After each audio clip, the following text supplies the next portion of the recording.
the protection challenges of persons with disabilities in conflict and post-conflict. Persons with disabilities are highly vulnerable in conflict due to the multitude of challenges that they face. And there are three typical barriers that persons with disabilities face. They face barriers in the environment, they face barriers regarding communication, and they face barriers as far as attitudes of other persons are concerned.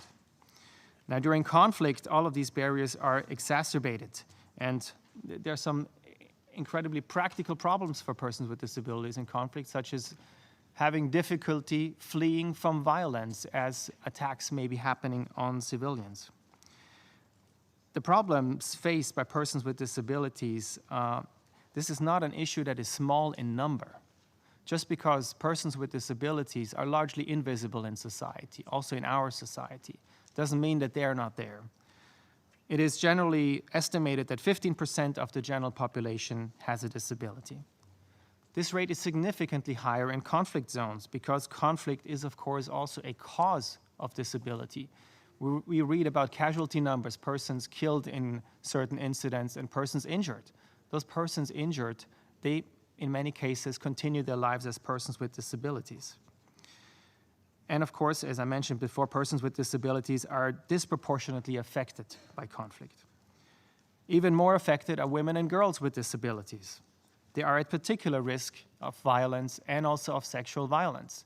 It may seem hard to believe, but women and girls with disabilities are at the higher risk because many times perpetrators believe that they will get away with sexual violence against women and girls with disabilities because nobody will believe the victim. So this is a problem that is understudied and needs urgent attention by humanitarian actors and also by the Security Council. And if you compare this issue to the attention the Security Council has given to protection of women and girls in conflict, just compare the different levels of attention. We have had so much policy debate, women, peace and security, and so on the challenges of women and girls in conflict.